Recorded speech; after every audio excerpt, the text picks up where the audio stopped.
Good afternoon, everybody. Uneducated Economist here. So I was going to talk a little bit more about the forbearance, the ending of the forbearance. Had a few people comment in an email asking me how it is that I know that people are going to need to refinance their home when the forbearance ends. And the truth is that I don't know that. I don't know anything about the mortgage market, how mortgages are structured, what the servicers are going to do. I don't know what they're going to do with the forbearance. I have no idea.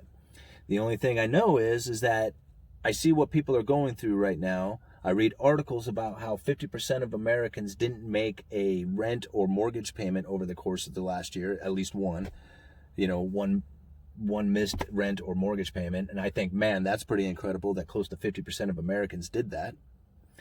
So I would just assume that there's probably very few options out there for people to do as far as coming off of the forbearance. Now, I did find an article that listed 5 different options for people to go through.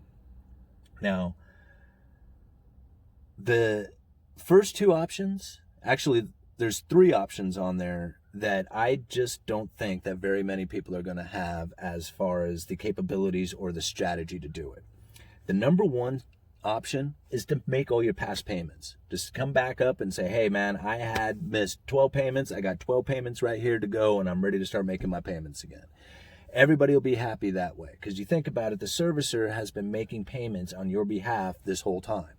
Like they guaranteed that they were going to make your payments. Like if you didn't make a payment, they were going to do it for you, until they can either figure out what there it is to get you to make the payment, or sell the house, or default, or whatever it is that goes on with it. Servicers are responsible for making the payments up the line. So when forbearance kicked in, these servicers are like, okay, so now what? We need to get repaid. We need to get paid back. And full payment is perfect. They made the payments, they get paid back, everybody's happy. But a lot of people are not going to have that option of being able to make a full payment back. I mean, it's just like all the missed payments. This is not going to happen. So the other option is to do partial payment backs, right? So it's just like, hey, I missed a year's worth of payment. How about I double up my payments for a year, and then I'll pay you back that way? Again, the servicer may not be totally pleased with it, but it's a lot better option than anything else out there besides a full payment. So that might be an option for some people, but most likely, I'm not seeing a whole lot of people are going to have the ability to double up their payments for an entire year. If they could, that's awesome. Most likely not going to happen. Now, they had a third option on here I'm going to skip over, and I'm going to go to option number 4, which is defer until sold.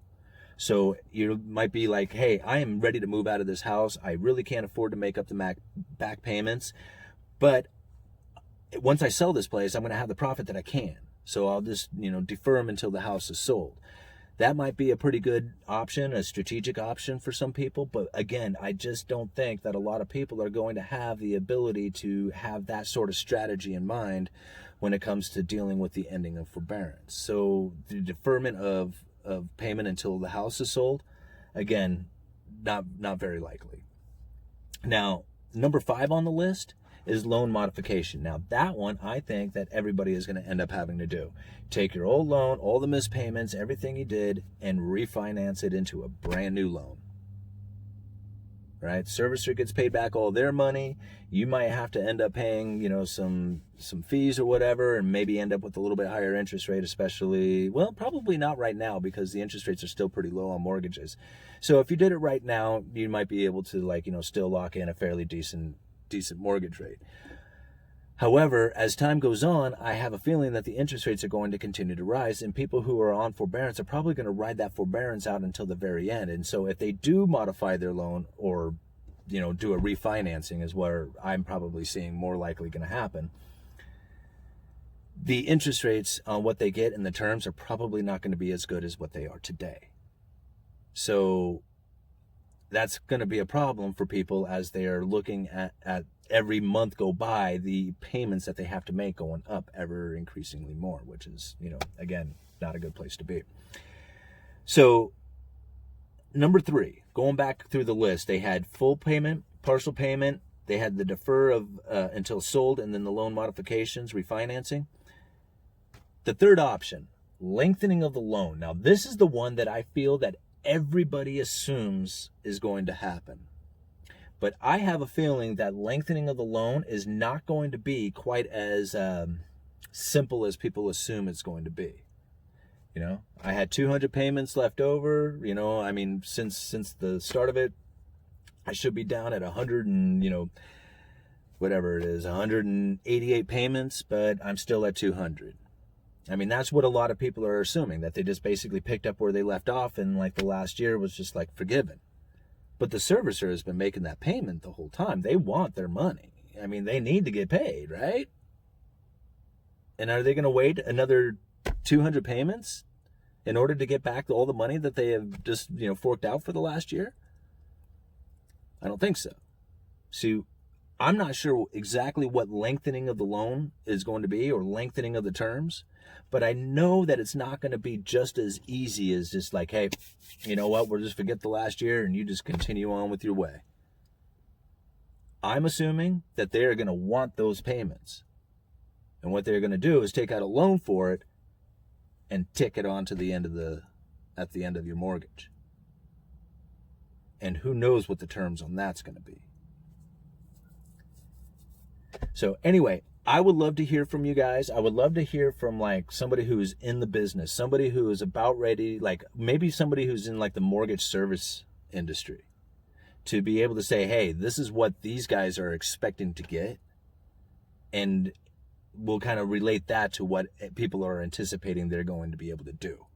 Because I have a feeling what the servicers are wanting and what the borrowers are expecting they're going to be able to do are two completely different things. Anyway, what else did I want to talk about? Oh, I don't have much of a lumber update because, you know, the same old thing is just keeps taking place, but I wanted to give you guys at least a little bit of a lumber update on things. Came in this morning tracking the retail prices. I couldn't believe it. It was at 52, what did I say? $52.99 on Friday. Or no, I'm sorry, on Wednesday. $52.99 on Wednesday for a sheet of half-inch CDX. Today we are selling it at $55. $54.99 a sheet. And from what I understand, next week it is going to go up again. There's no slowdown to the price of lumber. Even the lumber futures shot up dramatically. I believe Monday is the closing date of the contract. And I mean, we're at like 1,000 per thousand, a little over 1,000 per thousand on the lumber futures. I do not know what the next contract's going to open up at come Monday or Tuesday. But talking with some of these guys out here, it's already starting to happen where a lot of these guys are starting to get a little bit concerned as some of their customers who they have gone to saying, hey, you know, the summertime's coming in, we're getting ready to do these projects, you still interested in doing whatever? And a lot of people are starting to postpone their projects. And I wouldn't say a lot, it's just that I'm starting to hear it. I'm starting to hear about it. However, I talked with another guy who said, I thought that, you know, the customers would be very deterred by the prices, like saying, I do not want to do this. But he's saying he's hearing quite the opposite. It's just like, hurry up and get it done before they go up even higher. So there's two lines of thought there. Is hurry up and do it, like buy now, get it done. And there's the other ones who are like, we're going to ride it out and we don't know how long. So it's very strange times out there, guys. All right, Uneducated Economist, you guys let me know.